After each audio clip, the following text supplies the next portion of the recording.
Okay, we're ready. Okay. Hi, I'm Melanie, and I'm doing my speech on a car accident that I had. Have you ever been convinced to do something that you wish you would have said no instead of doing it? Well, I have. We all make mistakes, and we all learn from them, whether we make the mistake more than once, and then we learn, or we make the mistake once, and then we learn.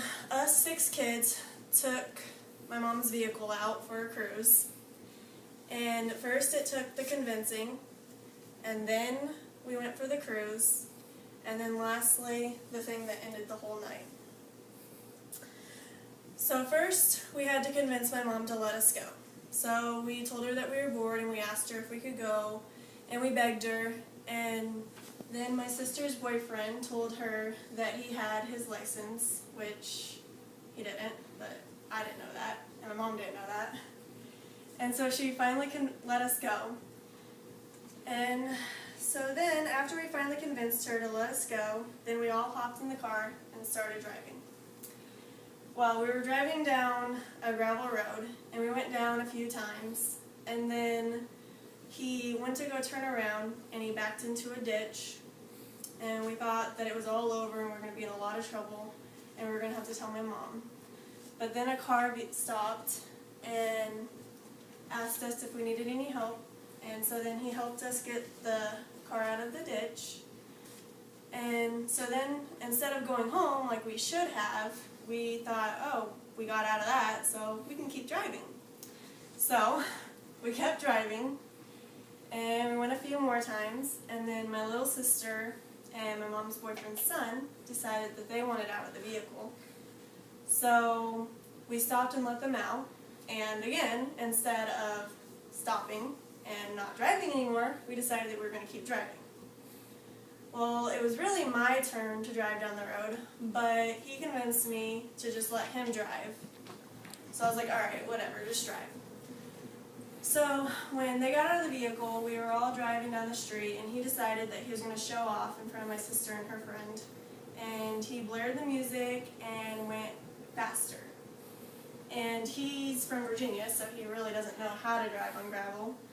So he ended up going to turn the corner, and he lost control of the vehicle and overcorrected, and we flipped a few times, and then the car landed upright, and it was just quiet and still. But that didn't last long, because then all of a sudden my sister started crying, and her friend was crying, and my sister's boyfriend was hollering at me, telling me to say something, but I just couldn't say anything. Well, then eventually I finally said, yeah, I'm fine, I'm here, and I get out of the vehicle. And they all decided that they were going to sit on the ground and cry. Well, I figured I was going to go find my mom. So me being still confused and not with it, I started walking down the street, but instead I was going down the wrong direction. So I go a little bit down the street, and this truck stopped, and he asked me if I needed any help, and I was like, well, I need to find my mom. He was like, well, were you part of that accident back there? And I was like, yeah. And he was like, well, can I do something for you? And I was like, well, you can take me to my mom. He was like, okay. So he knew where my mom's boyfriend lived, because it's a small town. So he took me there, and my mom comes running out of the house. And she's like, what happened, what happened? And she was freaking out. She was like, why are you in that truck? And I told her what happened. She's like, okay, you stay here, don't move. And I was like, okay. So then she goes down to the accident to see what all happened. And they called 911, and 10 minutes later, the ambulance showed up to take me and all of us to the hospital. So, with all that said, like I said, we all make mistakes, and we all learn from them. Whether we have to make them once or whether we make them more than once. It's just a part of life. So now that I've told you about my mistake that I've made and learned from, how about you tell me about yours?